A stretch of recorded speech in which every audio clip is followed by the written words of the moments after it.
নদিয়ার কৃষ্ণনগরে জাতীয় সড়কে একটি গাড়িতে তল্লাশি চালিয়ে বিপুল পরিমাণ হেরোইন তৈরির উপকরণ উদ্ধার করা হয়েছে। 8টি জারে রাখা ছিল 470 লিটার রাসায়নিক উপকরণ। এ সম্পর্কে জানিয়েছেন কৃষ্ণনগরের ডিএসপি শিল্পী পাল।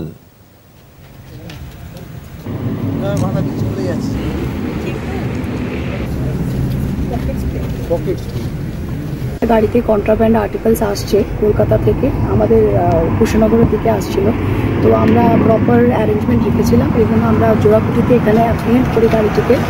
তার সাথে 3জন ড্রাইভার সমেত 3জনকে আমরা এখানে অ্যাপ্রিহেন্ড করেছি এবং আমাদের কাছ থেকে আমাদের এখানে আমরা 6-8টা ড্রাম পেয়েছি, যেখানে প্রত্যেকটা ড্রামে অ্যাপ্রক্সিমেটলি 60 লিটার্স করে অ্যাসেটেট অ্যানহাইড্রাইড বলে একটা কেমিক্যাল পাওয়া গেছে, যেটা কন্ট্রাব্যান্ড হিসাবে আমরা মনে করছি এবং এটি জেনারেলি আমাদের হিরোইন তৈরি করতে কাজে লাগে, যেটা আমরা এখনো মনে করছি।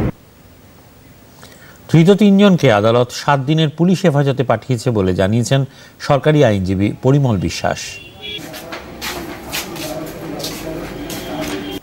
কোতোয়ালি থানার অন্তর্গত জোড়াকুটিতে পুলিশ যখন ডিউটি করছিল সেই সময় 3জনকে পুলিশ অ্যারেস্ট করে। 2জনের বাড়ি রাজস্থানে এবং 1জনের বাড়ি উত্তরপ্রদেশে, এবং তাদের কাছ থেকে huge quantity of contraband narcotic contraband পাওয়া যায়, যেটা অ্যাসিটিক হাইড্রেট, এবং এটা ন্যারকোটিক কন্ট্রাব্যান্ড প্রস্তুতের ক্ষেত্রে কাজে লাগে তার উপাদান।